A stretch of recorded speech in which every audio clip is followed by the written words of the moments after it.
आई आणि भावाच्या डोळ्यामध्ये मिरचीची पूड टाकली नसल्याचा वैद्यकीय अहवाल समोर आलाय। अपहरणाचा पूर्णपणे बनाव रचला गेल्याचा संशय त्यामुळे निर्माण झालाय। अपहरण करण्यात आलेली मुलगी आणि तिचा प्रियकर मध्यरात्री पोलीस ठाण्यात आले। मुलगी सध्या भिगवण पोलीस ठाण्यामध्ये आहे।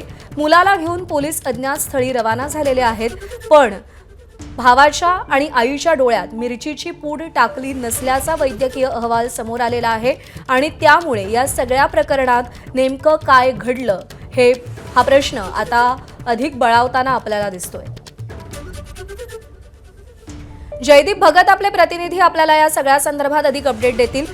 जयदीप, आधी समोर आलं की ती मुलगी स्वतःच्या मर्जीने त्या मुलासोबत गेली, आता समोर आलंय की मिरचीची पूड डोळ्यात टाकलीच गेली नव्हती। किती सगळं या प्रकरणाभोवती संशयाचं जाळं आहे आणि आता तपासात काय समोर येत आहे? अगदी बरोबर आहे, तू म्हणालीस त्याप्रमाणे प्रज्ञा। खरं तर मंगळवारी दुपारी 3:30च्या दरम्यान या मुलीचं अपहरण झालं, ज्यावेळेस मुलगी ही आई आणि भावासोबत गाडीवरून घरी जात असताना त्यांच्या डोळ्यात मिरचीची पूड टाकली असं सांगितलं गेलं। मात्र मेडिकल रिपोर्ट जे समोर आलेले आहेत त्याच्यामध्ये या ठिकाणी कुठल्याही प्रकारची मिरचीची पूड टाकले नसल्याचं समोर आलेलं आहे। दुसरीकडे मात्र ज्या ठिकाणाहून तिचं अपहरण झालं त्या ठिकाणी मात्र मिरचीची पूड आपल्याला पाहायला मिळाली। दुसरीकडे मात्र दुसरी गोष्ट अशी झाली आहे की ते अपहरण केलं गेलं म्हणून सांगितलं गेलं, मात्र मुलीनं जे आहे तिच्या भावाच्या मोबाईलवरून तिच्या प्रियकराला फोन केला आणि तिथून ते निघून गेले। खरं तर निघून गेल्यानंतर ते कुठे गेले तर श्रीगोंदा, अहिल्यानगर, त्यानंतर पुणे, पुण्यावरून सासवड आणि सासवडवरून ते महाबळेश्वरला गेले आणि महाबळेश्वरवरून काल संध्याकाळी आज मध्यरात्री 1:30च्या दरम्यान ते या ठिकाणी हजर झाले। खरं तर त्याआधी जो एक तिचा व्हिडिओ व्हायरल झाला होता आणि त्याच्यामध्ये असं सांगितलं गेलं, त्या मुलीनं स्वतः सांगितलं गेलं होतं की मी स्वतःच्या मर्जीनं निघून आली आहे, मात्र तिच्या घरच्यांनी त्या नाकारलं होतं। त्या पद्धतीने आमदार गोपीचंद पडळकर यांनी देखील तिच्यावर दबाव असल्याचं म्हटलं होतं। जनआक्रोश मोठ्या प्रमाणात उसळला होता। त्यानंतर जे आहे ती मुलीनं जे व्हिडिओमध्ये सांगितलं होतं तोच जबाब आज पोलिसांपुढे दिलेला आहे। बारामती शहर पोलीस ठाण्यामध्ये ही मध्यरात्री मुलगी हजर झालेली आहे तिच्या प्रियकरासोबत। मात्र सकाळी 5:30 वाजता, पहाटे 5:30 वाजता पोलीस जे आहेत त्या प्रियकराला प्रायव्हेट गाडीतून घेऊन गेलेले आहेत। नेमके कुठे घेऊन गेलेले आहेत हे अद्यापपर्यंत माहिती नाहीये।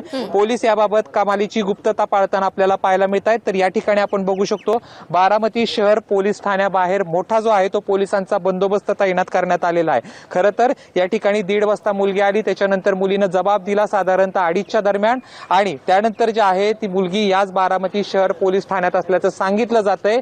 दुसरीकडे मात्र ज्या प्रियकरासोबत ती आली होती त्या प्रियकराला पोलीस प्रायव्हेट गाडीतून घेऊन गेलेले आहेत। कुठे गेलेले आहेत हे मात्र समजू शकलं नाही।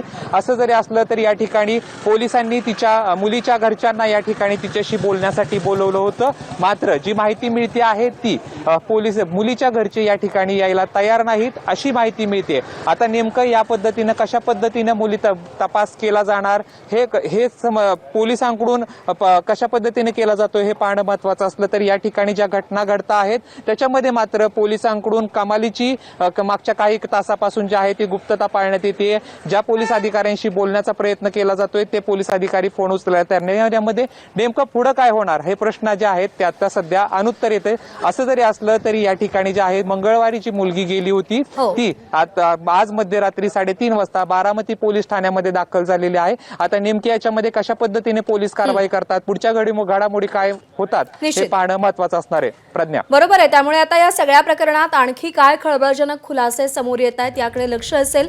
अपडेट जाणून घेत राहू जयदीप। तुर्तास धन्यवाद दिलेल्या माहितीसाठी। एबीपी माझा, उघडा डोळे बघा नीट।